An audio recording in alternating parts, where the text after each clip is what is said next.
Iya, benar. Berhubung di tengah keluarga masih sendirian ya Muslim itu, saya berusaha kalau bisa jadi Al-Quran yang berjalan buat mereka. Mungkin mereka nggak akan, belum atau bukan nggak akan, belum mau membaca Quran ya. Jadi ya saya berusaha menjadi seperti itu gitu ya. Bismillahirrahmanirrahim.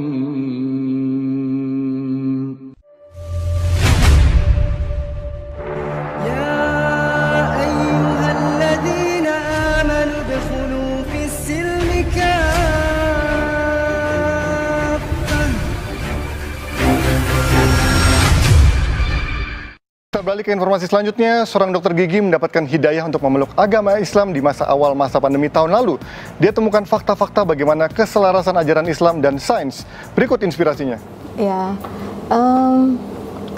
otomatis itu yang pertama banget, itu waktu itu saya struggle dari buta huruf bahasa Arab untuk jadi bisa baca bahasa Arab ya. Itu struggle pertama saya, karena kan sebagai mu'allaf yang pastinya kita mau belajar, yang pertama kali kita pelajari kan Al-Quran ya.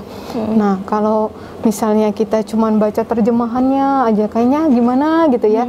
Sementara kan dibilang Al-Quran itu mukjizat ya terbesar gitu, yang Allah kasih untuk Rasulullah gitu ya.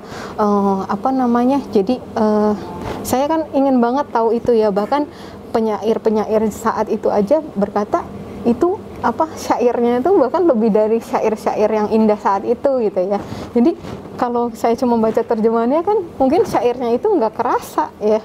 Tapi kalau saya mulai bisa membaca dengan qalqalah yang betul gitu kan, dengan tajwid yang betul, pastinya kan dapat ya di situ gitu. Dan apalagi dibilang kalau Al-Quran itu juga asifah gitu ya. Nah ketika kita di samping orang yang sedang sakit atau diri kita sendiri sakit gitu, kalau kita bisa membacakan Quran dengan bagus gitu ya, dengan nggak bagus lah ya, paling nggak betul gitu ya.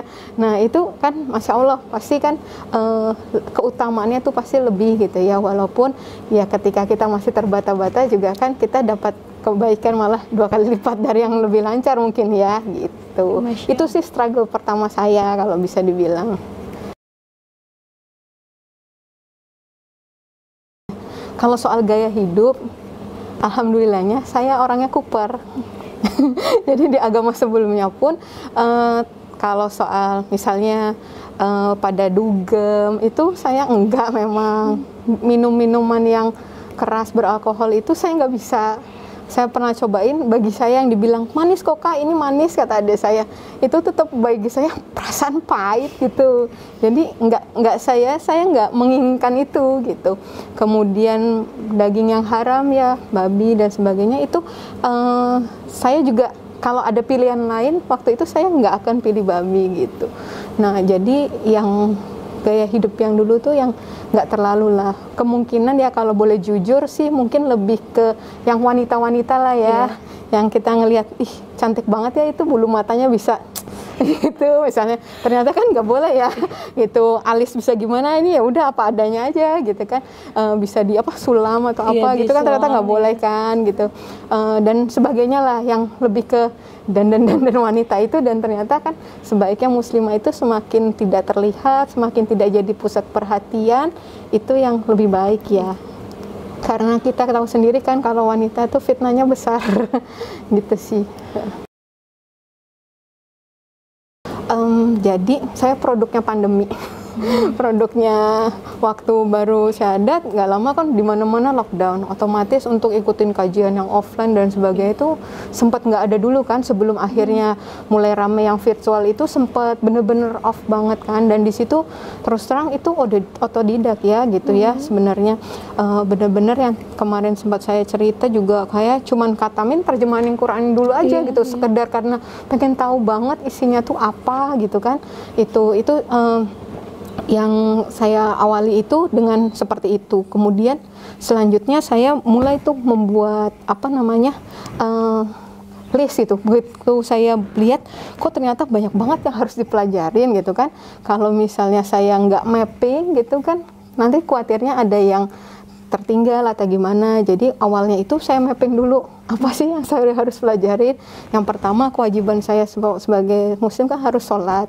Nah itu saya tuh harus, yang pertama bacaan sholat saya harus bisa dulu, hafal dulu gitu kan, hikmahnya, keutamannya, semua kesalahan dalam sholat, mulai bukan dari sholat malah dari wudunya ya dari wudunya, taharahnya gitu kan, itu dulu yang saya pelajarin dulu gitu. Terus kemudian doa-doa itu saya doa sebelum ini, doa ini saya mapping semua itu. Kemudian Asmaul Husna 99 dan artinya gitu udah saya tulis semua gitu-gitu. Nah itu termasuk ngafalin misalnya surat, hadis itu udah dibawa. Terus nanti itu kayak saya nggak mau muluk-muluk sih, waktu itu selalu targetnya sehari ada satu dari itu semua yang saya hafal gitu misalnya, kayak gitu sih. Jadi kalau nggak digituin, khawatirnya saya terlena gitu, misalnya kayak gitu. Jadi udah misalnya hari itu minimal ada satu lah yang bisa saya hafal, nggak mau langsung satu surat, satu halaman atau gimana gitu. Waktu itu saya seperti even satu ayat pun gitu, itu nggak apa-apa gitu kan gitu ya. Jadi saya waktu itu saya mapping, terus waktu juga saya sediain gitu. Memang yang Quran itu setiap setelah sholat fardu itu insya Allah selalu buka Quran ya kalau bisa gitu. Terus habis itu selebihnya di waktu-waktu lain bacaan yang lainnya itu ngafalinnya gitu. Saya bawa buku kecil notes itu buat ngafalin doa-doa itu sepanjang itu, pokoknya itu bawaan saya waktu itu kayak gitu sih waktu cara hafalin pertama-pertama itu ya. Iya benar. Berhubung di tengah keluarga masih sendirian ya muslim itu, saya berusaha kalau bisa jadi Al-Quran yang berjalan buat mereka. Mungkin mereka belum mau membaca Quran ya. Jadi ya saya berusaha menjadi seperti itu gitu ya, yang berakhlak seperti Al-Quran lah ya, insya Allah gitu. Gimana caranya? Ya udah, bakti kita sama orang tua nggak boleh berubah kan, walaupun masih non muslim gitu. Kemudian terhadap orang lain sekitar itu saya juga nunjukkan gitu ya. Dan ketika saya misalnya sholat atau dan sebagainya ya, itu saya bersikap seperti itu. Ketika ada makanan yang disajikan, saya juga nanya sih, mohon maaf ini halal, ini dari apa, itu tetap saya tanyain sampai hari ini. Dan itu akhirnya mereka pun sendiri jadinya lebih menghargai saya gitu kan, ketika sebaliknya gitu ya, menyediakan apa semua itu mereka ini menghargai saya juga. Waktu-waktu udah tahu waktunya sholat, waktunya saya ngaji dan sebagainya, udah itu pasti anak-anak semua keluarga itu udah saya jam berisik ya, mami lagi mau sholat, mami ada zoom kajian gitu-gitu. Itu sih apa ya, sebenarnya nggak ada yang terlalu teror saya atau gimana sih, nggak ada sih ya. Jadi lebih kayak caranya halus gitu. Kayak misalnya, Kak, kamu udah jangan suka muncul lagi di medsos gitu, karena itu kamu hargain saya yang masih hidup, mama gitu ya. Jangan seolah-olah kamu buat agama kamu yang sebelumnya itu salah gitu. Sempat ada omongan seperti itu, kayak gitu. Terus tapi kalau untuk hal lain nggak ada sih ya. Tapi ya paling kalau belakangan ini otomatis ya, kan saya medsosnya udah mulai terbuka untuk lebih banyak orang itu ya. Jadi ya komentarnya lumayan juga sih. Ada yang kalau misalnya belum dibales mungkin gimana gitu kan, atau dan sebagainya lah, dokter jangan ikutin yang ini atau apa gitu, dokter salah nulis insya Allahnya kayak gitu. Tapi ya alhamdulillah sih saya berusaha positive thinking dan terima itu semua sebagai pelajaran ya, maksudnya nggak usah pakai jadi gimana baper, sakit hati atau gimana. Itu bersyukur masih ada orang yang menegur, bersyukur masih ada orang yang bermasukan. Dibandingkan dengan pujian itu justru akan membunuh kita kan. Tapi kalau orang memberikan masukan, kritik, itu justru sebenarnya yang bisa buat kita makin memperbaiki diri ya, jadi makin dekat sama Allah gitu sih. Iya. Iya, saya salut sama teman-teman mualaf. Ya, saya tahu lagi Mbak Maryam juga ya, maksudnya perjuangannya itu luar biasa, bahkan banyak yang jauh lebih berat gitu perjuangannya dari saya. Semoga bisa tetap istiqomah ya, gitu, tetap kayak dibilang juga kan, kalau kita udah di jalan yang betul, itu berlari sekencang-kencangnya gitu. Kalau udah kita di jalan Allah, kita berlari sekencang-kencangnya. Kalau kita lelah, ya bolehlah jalan. Kalau kita lelah lagi, bolehlah jalan lebih pelan lagi. Kalau perlu merangkak, nggak apa-apa gitu ya. Yang penting, saya berharap nggak boleh kita balik arah atau kita berhenti gitu.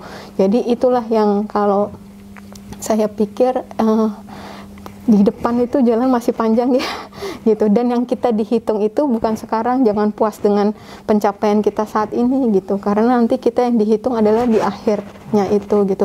Jangan sampai sekarang kita dapat hidayah, kita bisa hijrah gitu, tapi nanti berakhir dengan kita kufur, lalu kita malah ditolak sama Allah, bocor amalan, tabungan amalan kita bocor. Itu yang paling saya khawatirkan, takutkan gitu ya. Semoga apapun yang kita lakukan, semua penderitaan perjuangan kita itu nanti malah justru bisa jadi bekal kita ke akhirat gitu, sebaik-baik bekal di akhirat gitu. Nggak malah kita yang sekarang ini mungkin bisa bersiar, bisa dakwah, tapi nanti kita yang ditolak oleh surga gitu. Itu yang nauzubillah min dzalik, gak mau kayak gitu. Itu sih, semoga teman-teman tetap kuat ya. Itu. Oke.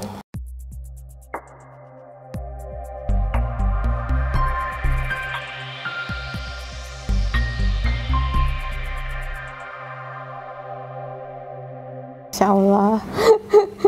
Ya, oke.